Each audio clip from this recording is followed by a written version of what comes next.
Special category status మర్చిపోయారు. Bharatiya Janata Party special category status మర్చిపోయింది. మనం మర్చిపోలేదు. ముఖ్యమంత్రి గారు అప్పుడప్పుడు మర్చిపోతారు గజనీ గారి లాగా. ఆయన 6 నెలలు గుర్తొస్తుంది. స్పెషల్ కేటగిరీ స్టేటస్ మర్చిపోయామని చెప్పి మళ్ళీ గుర్తు చేస్తున్నారు. అలా కాకుండా జగన్మోహన్ రెడ్డి గారికి అసలు పట్టదని అప్పుడు 29వ తారీఖున ఉన్నవాళ్ళు అరుణ్ కుమార్ గారు పిలిచారు. ఎందుకంటే ఏ పార్టీలైనా కానీ మనం అందరం కలిపి స్పెషల్ కేటగిరీ స్టేటస్ కోసం అందరం కలిపి ఒక వేదికపై రావాలి అంటే వైసీపీ నాయకులు రావట్లేదు. అందుకని వాళ్ళు ఎందుకు రావట్లేదు తెలియదు. కానీ జనసేన అయితే ఉన్నవాళ్ళు అరుణ్ కుమార్ గారి గౌరవంతో, విభజన హామీలకు ఆయన పోరాటం చేసిన గౌరవంతో ఆయన వేదిక వెళ్తున్నాను.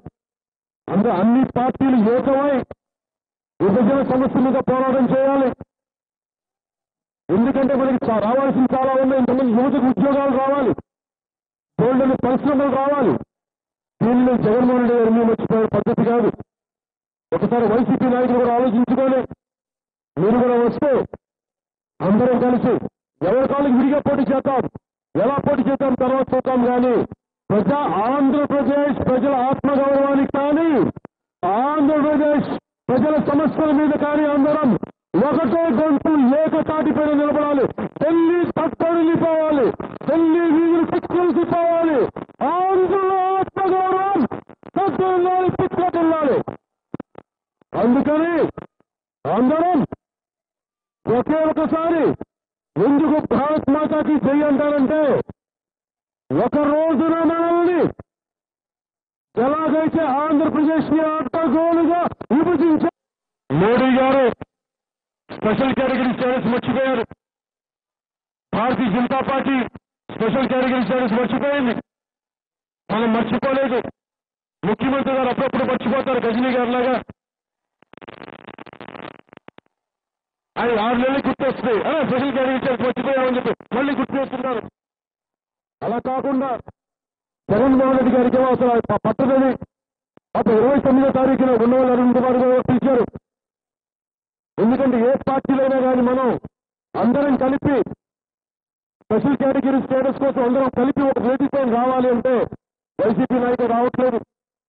అందుకని వాళ్ళు ఎందుకు రావట్లేదు తెలియదు. కానీ జనసేన అయితే ఉన్నవాళ్ళు అరుణ్ కుమార్ గారి గౌరవంతో, విభజన హామీలకు ఆయన పోరాటం చేసిన గౌరవంతో ఆయన వేదిక వెళ్తున్నాను. అందులో అన్ని పార్టీలు ఏకమై విభజన సమస్య మీద పోరాటం చేయాలి.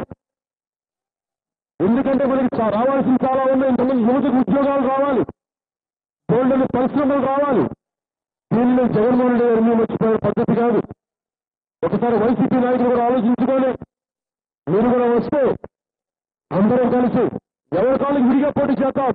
ఎలా పోటీ చేద్దాం తర్వాత చూద్దాం. కానీ ఆంధ్రప్రదేశ్ ప్రజల ఆత్మగౌరవానికి కానీ, ఆంధ్రప్రదేశ్ ప్రజల సమస్యల మీద కానీ అందరం ఒకటే గొంతు ఏకతాటిపైన నిలబడాలి. ఢిల్లీ తప్పనిపోవాలి, ఢిల్లీ వీధులు పిచ్చుకెళ్ళిపోవాలి. ఆంధ్రుల ఆత్మగౌరవం తగ్గుండాలి, పిచ్చుకెళ్ళాలి. అందుకని అందరం ఒకే ఒకసారి ఎందుకు భారత్ మాతాకి జై అంటారంటే, ఒక రోజున మనల్ని ఎలాగైతే ఆంధ్రప్రదేశ్ ని అడ్డగోలుగా విభజించారో, ఒక రోజున ఉత్తరప్రదేశ్ కూడా 4 ముక్కలు కాకపోతే జనసేన పార్టీ చూసిందని అన్నారు. ఒక రోజున ఉత్తరప్రదేశ్ కూడా 4 ముక్కలు కాకపోతే జనసేన పార్టీ చూసిందని అందరం చూస్తాం. ఒక రోజున ఉత్తరప్రదేశ్ 4 ముక్కలుగా అయ్యే రోజు ఖచ్చితంగా వచ్చి తీరుతుంది. ఉత్తరాది నాయకులకి బాగా ఉంది. ఆ రోజున మీరు మా రాష్ట్ర విభజన జరుగుతున్నప్పుడు పార్లమెంట్లో కాళ్ళు లూపుతూ మనం చూస్తాం. ఒక రోజున ఉత్తరప్రదేశ్ 4 ముక్కలుగా అయ్యే రోజు ఖచ్చితంగా వచ్చి తీరుతుంది. ఉత్తరాది నాయకులకి బాగా ఉంది. ఆ రోజున మీరు మా రాష్ట్ర విభజన జరుగుతున్నప్పుడు పార్లమెంట్లో కాళ్ళు లూపుతూ మర్చిపోలేదు. మేము పౌరుషం కావాలా, ఆత్మగౌరవం మర్చిపోవాలా.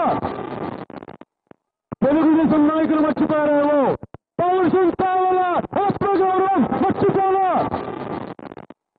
తెలుగుదేశం నాయకులు మర్చిపోయారేమో. మా జన సైనికులు మర్చిపోవాలా, మా నాయకులు మర్చిపోవాలా, మా ఆడపడుచులు మర్చిపోవాలా.